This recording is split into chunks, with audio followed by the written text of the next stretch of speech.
আসসালামু আলাইকুম, কেমন আছেন সবাই? আশা করি সবাই অনেক ভালো আছেন। এই ভিডিওতে কথা বলবো Realme GT Neo 5 মোবাইলটাকে নিয়ে। মোবাইলটা চাইনিজ মার্কেটে লঞ্চ হয়ে গিয়েছে, তো এখন বাংলাদেশ মার্কেটে মোবাইলটা কবে লঞ্চ হবে এবং বাংলাদেশ মার্কেটে আসলে মোবাইলটার দাম কত হতে পারে, মোবাইলটার ভালো দিক খারাপ দিক সবকিছু তুলে ধরার চেষ্টা করব এই ভিডিওতে।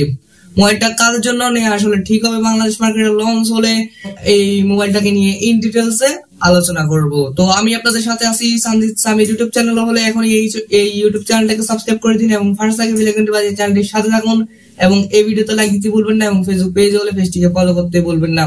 তো চলুন আমরা এখনই এই Realme GT Neo 5 মোবাইলটাকে নিয়ে ইন ডিটেলসে আলোচনা শুরু করি। প্রথমে কথা বলবো মোবাইলটার ডিজাইন এবং বিল্ড কোয়ালিটি নিয়ে। মোবাইলটার ব্যাক সাইডে রয়েছে গ্লাস, এজি গ্লাস, আর ফ্রেম হচ্ছে প্লাস্টিকের। আর মোবাইলটার ব্যাক সাইডে রয়েছে ট্রিপল ক্যামেরা সেটআপ, আর ক্যামেরা মডিউলের পাশে থাকছে ট্রান্সপারেন্ট গ্লাস, যার ভিতরে স্ন্যাপড্রাগনের লোগো দেখা যায়। ট্রান্সপারেন্ট গ্লাসের ভিতরে স্ন্যাপড্রাগনের লোগো যেন মনে হচ্ছে এখানে স্ন্যাপড্রাগনের লোগো ব্যবহার করা হয়েছে। আর চারপাশ দিয়ে থাকছে আরজিবি লাইট, আর আরজিবি লাইট গুলোর কালার কিন্তু মোবাইল দিয়ে আপনারা অ্যাডজাস্ট করতে পারবেন। মোবাইলটার থিকনেস হচ্ছে 8.9 মিলিমিটার আর মোবাইলটার ওজন হচ্ছে 199 গ্রাম। ফোর্স এবং বাটন নিয়ে কথা বলতে গেলে মোবাইলটাতে মোটামুটি সব ধরনের ফোর্স এবং বাটন রয়েছে, ভলিউম আপ ডাউন বাটন এবং পাওয়ার বাটন রয়েছে। আর মোবাইলটাতে কিন্তু ইন ডিসপ্লে ফিঙ্গারপ্রিন্ট সেন্সর রয়েছে, যেটা মোটামুটি ফাস্ট হবে। মোবাইলটাতে রয়েছে টাইপ সি পোর্ট। আর দুঃখের বিষয় হচ্ছে যে মোবাইলটাতে কিন্তু 3.5mm গুরুত্বপূর্ণ জ্যাক পোর্টটা কিন্তু নেই। আর মোবাইলটাতে কিন্তু আপনারা দুইটা সিম কার্ড ব্যবহার করতে পারবেন, মেমোরি কার্ড ব্যবহার করা কিন্তু অপশন নেই। আর এতে রয়েছে স্টেরিও স্পিকার, যার সাউন্ড কোয়ালিটি কিন্তু খুবই ভালো হবে।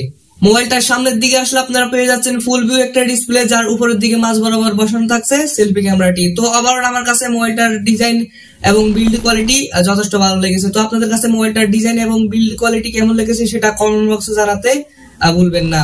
তো এবারে কথা বলা যাক Realme GT Neo 5 এর ডিসপ্লে সেকশন নিয়ে। মোবাইলটাতে রয়েছে 6.74 ইঞ্চের অ্যামোলেড ডিসপ্লে, সাথে রয়েছে 144 হার্জ রিফ্রেশ রেট এবং আরো রয়েছে HDR10+ এর সাপোর্ট, আর রয়েছে 1 মিলিয়ন কালার্স। আর মোবাইলটাতে রয়েছে 1400 নিটস পিক ব্রাইটনেস, যার ফলে আপনারা ডাইরেক্ট রোদের আলোতে কিন্তু মোবাইলটা বেশ ভালোভাবে ব্যবহার করতে পারবেন, ব্রাইটনেস এর ঘাটতি লক্ষ্য করবেন না। আরো রয়েছে মোবাইলটাতে 451 পিপিএ ডেনসিটি। মোবাইলটাতে 144 হার্জের রিফ্রেশ রেট ব্যবহার করে মোবাইলটাতে স্মুথনেস বেশ ভালোভাবেই পাবেন। আপনারা গেমিং করে কিন্তু খুবই মজা পাবেন। মোবাইলটার টাচ রেসপন্স কিন্তু খুবই ভালো হবে। মোবাইলটার ডিসপ্লের কালার কোয়ালিটি কিন্তু অনেক ভালো হবে। মোবাইলটাতে যে কোনো ভিডিও দেখে কিন্তু খুবই মজা পাবেন, শার্পনেসের ঘাটতি লক্ষ্য করবেন না।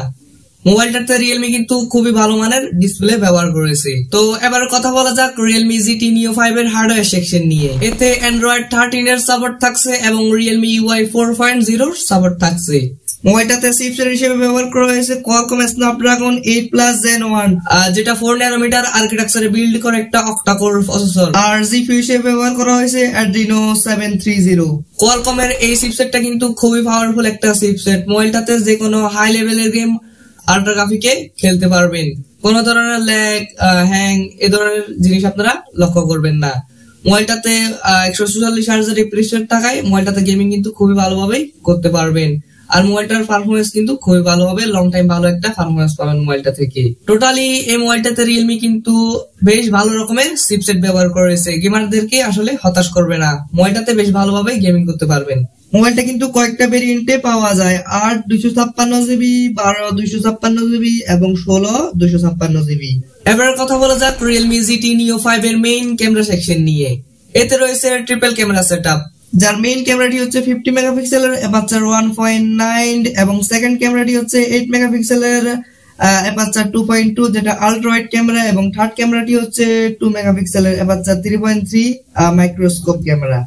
মোবাইলটাতে ফিচার্স হিসেবে dual LED, dual tone plus HDR panorama support রয়েছে। আর মোবাইলটা দিয়ে সর্বোচ্চ ভিডিও রেকর্ড করতে পারবেন 4K 60 FPS এ, এখানে 8K থাকলে আরেকটু বেশি ভালো হতো। আর মোবাইলটার সেলফি ক্যামেরা নিয়ে কথা বলতে গেলে মোবাইলটাতে 16 মেগাপিক্সেলের সেলফি ক্যামেরা রয়েছে। আর ফিচার্স হিসেবে HDR প্যানোরামা সাপোর্ট থাকছে। আর সেলফি ক্যামেরা দিয়ে সর্বোচ্চ ভিডিও রেকর্ড করতে পারবেন 1080p 30 FPS এ। মোবাইলটার মেইন ক্যামেরা এবং সেলফি ক্যামেরা আসলে খুবই ভালো হবে। মোবাইলটা দিয়ে ভিডিও করলেও কিন্তু ভিডিওর কোয়ালিটি কিন্তু খুবই ভালো আসবে, যেহেতু এখানে ভালো মানের চিপসেট ব্যবহার করেছে তারা। আর কানেক্টিভিটির কথা বলতে গেলে মোবাইলটা কিন্তু 5G মোবাইল, আপনার সর্বোচ্চ 5G নেটওয়ার্ক ব্যবহার করতে পারবেন মোবাইলটাতে। আর মোবাইলটাতে ওয়াইফাই, ব্লুটুথ, হটস্পটের মতো সুবিধাগুলো কিন্তু থাকছে। আর মোবাইলটাতে কিন্তু 5000 mAh এর ব্যাটারি রয়েছে। মোবাইলটা থেকে আপনার কিন্তু ব্যাটারি ব্যাকআপ খুবই ভালো পাবেন। আর মোবাইলটাকে চার্জ করার জন্য রয়েছে 150 ওয়াটের চার্জার। তো এখন আসল কথা হচ্ছে যে মোবাইলটা বাংলাদেশ মার্কেটে কবে লঞ্চ হবে। মোবাইলটা যেহেতু চাইনিজ মার্কেটে লঞ্চ হয়ে গিয়েছে, সেক্ষেত্রে আপনার মোবাইলটা 20-25 দিনের মধ্যে আনঅফিসিয়াল ভাবে বাংলাদেশ মার্কেটে হয়তো দেখতে পাবেন। তো মোবাইলটা কখন অফিসিয়ালি বাংলাদেশ মার্কেটে লঞ্চ হবে সে সম্পর্কে এখনো কোনো তথ্য জানা যায়নি।